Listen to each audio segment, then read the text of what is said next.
Good morning mga kapakner. Panibagong araw at siyempre panibagong vlog tayo. Bali, spray natin yung gamot na tira. Ito yung tirang gamot, i-spray natin dito.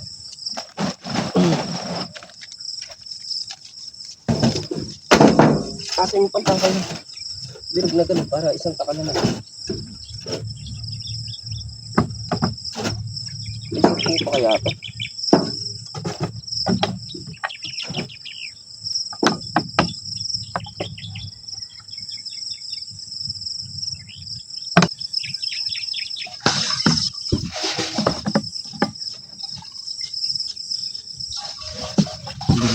Dapat yung dito eh.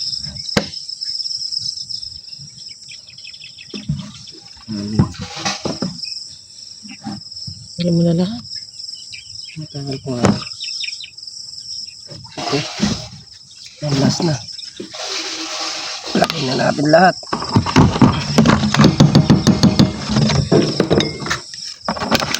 Tal, madalas na rin naman umulan dito mga kapakner eh.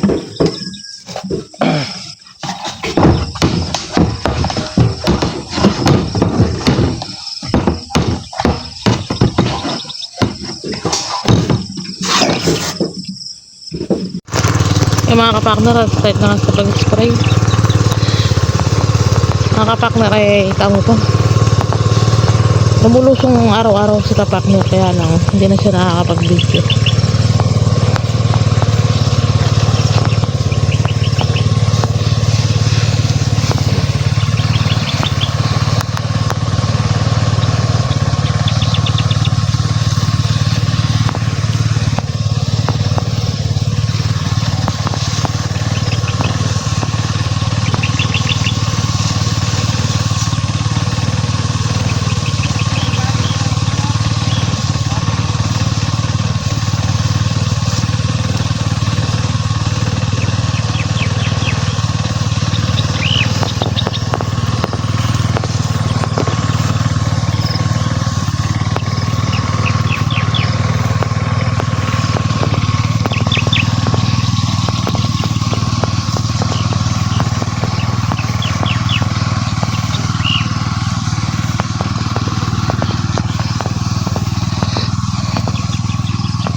Ano? Huwag patay yung kamera.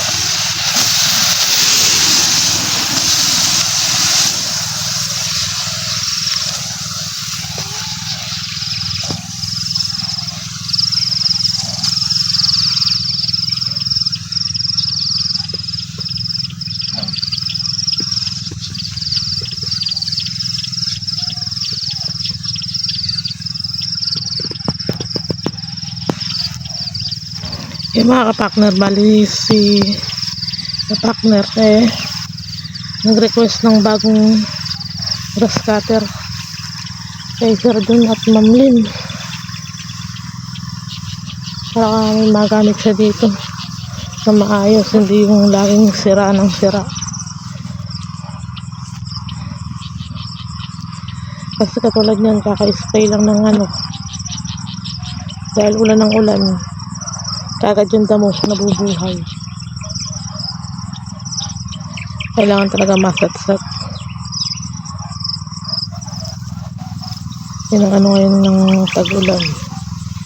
Libre nga sa tubig, kaya lang yung damo naman kagad mabilis tumubo, mabilisan.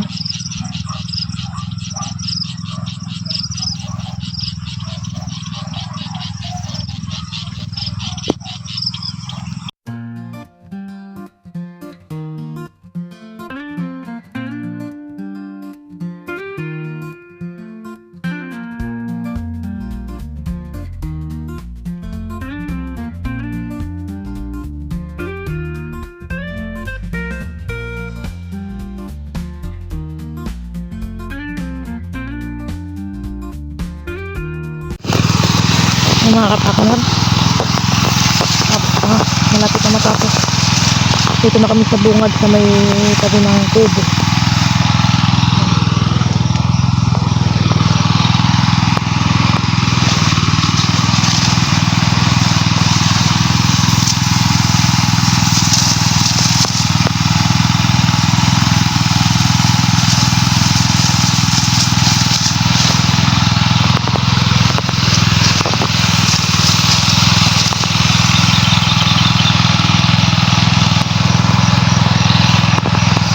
Ayun o, nakakatuwa mga kapaknar yung papaya natin dito. Ito yung kapatid din siguro nun to. Yung binalutan natin. Titignan natin yung binalutan natin. Kung ano na itsura.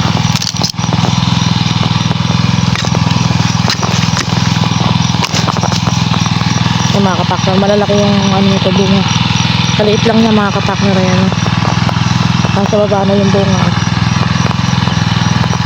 Pag ano kung mga kapaknar, gagawa tayo ng atsara. Ayan, magta-try tayong mag-atsara. Bali ngayon pala, nagdili na rin tayo ng ano, okoy. Crispy okoy, ang gamit natin papaya. Magkaiba ng bunga. Ito pahaba, ito pabilog. Papatry natin yung makina mga kapaknar.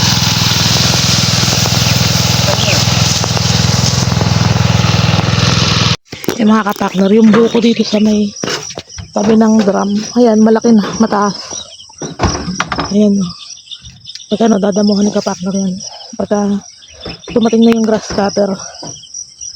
Ito pala mga kapaknar yung ano, binalutan na papaya. Ayan, malalaki bunga nito mga kapaknar. Ayan, ay, ay nagpakita. Ayan. Malalaki yan. Ayan. Binaluto natin para siya mahinog. Kapatid siya nito. Buto. Kabuto nitong isa. Magkakamukha sila ng bunga. Ayan. Yan, pagka dumami, lumakilaki na yung bunga niyan, babalutan din natin para mapahinog. Yan. Mga kapaknar, at nakayari na tayo mag-spray. Nasingitan din natin. Nung pagkaano umuulan. Yan, kahit mga 2 hours yan. Bago siya umulan, nakakapit na yung gamot dyan. Spray natin. Maraming pang insekto para umalis. Pero pagka dire-diretso na yung ulan, mawawala din yung insekto na yan. May natira pa akong konting gamot doon. Yun na lang pang i-spray ko. Ulitin natin yung medyo siguro mga 5 days, 6 days. Itira natin yung gamot doon sa drum. Tinakpan ko na lang para hindi maulanan. Bali yung mga kapakner, kasuhin natin sa grass cutter pagka dumating in order nilang grass cutter nila Sir John, Ma'am Lynn. Kasi medyo malawak yung mga kapakner, mahirapan tayo magmano-mano dyan ang grass cutter ng buo. Kasi sinabi ko na rin na paayos yung tudling para gumanda, para magsanga-sanga yung kalamansi. Siguro pag nalinis yan, tsaka papakalabaw. Pero kung kaya ng kalabaw yung iba, kahit hindi na damuhan. Importante kasi mga kalbaw yung mga kapakner, hindi lang basta kasingaw sa kalamansi, kundi yung daan tubig din. Kasi nga nung mga nakaraang bukol-bukol yung sa tudling na yan, mahirap maglakad mga kapakner. Masusubsub ka pagka nag-i-spray ka dahil bako-bako. Kailangan yung maayos. Pag nakakalabaw yan, pwede na rin palahin yung gawin na yan. Pakalabaw muna natin yung medyo mataas. Papalahin natin. Yan, maganda na nga yung tanaw ng kalamansi. Medyo na siya, berde.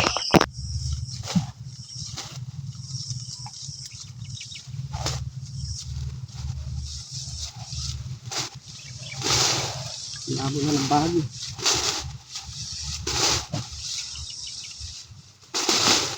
Nalinis na napakalabaw natin to. Tatanggalin natin, tatanggalin yung mga bago mo.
Mga kapakner, mag-alas 9 na nga at uwi na kami. Ano, yung paninda namin, igagayak pa. Maglalaba. Babalik na tayo mamayang hapon. Kahingal din. Kapal ng baging. Pagka nakawala sa baging niya mga kapakner, pinahawa ng kalamansi na yan. Mas tulad niya sabi ko, masisiklatan pa. Mas lalong giginhawa. Kung naglabas na sa ngayon automatic, tsaka maglalabas din pataba yan pag napasing. Ay pataba, lalabas din ng bulaklak yan pagka napatabaan. Ay napasingawan. Siyempre lalagyan din natin ng kahit konting pataba lang yung medyo may hina para humabol siya. Maganda na kalamansi mga kapakner, malaki na yan. Ang malilit na naman nandun. Lalo na yung susunod na tag-araw na yan. Itong papabungahin yan eh. Pagka napabunga na yan, dire-diretso yung spray, mas lalo lalago at maaalagaan ng maayos. Kaya mga kapakner, bali yan nga muna yung update sa Bukid Muli po. Thank you po suporta, tiwala, ingat po lahat and God bless. Bye bye.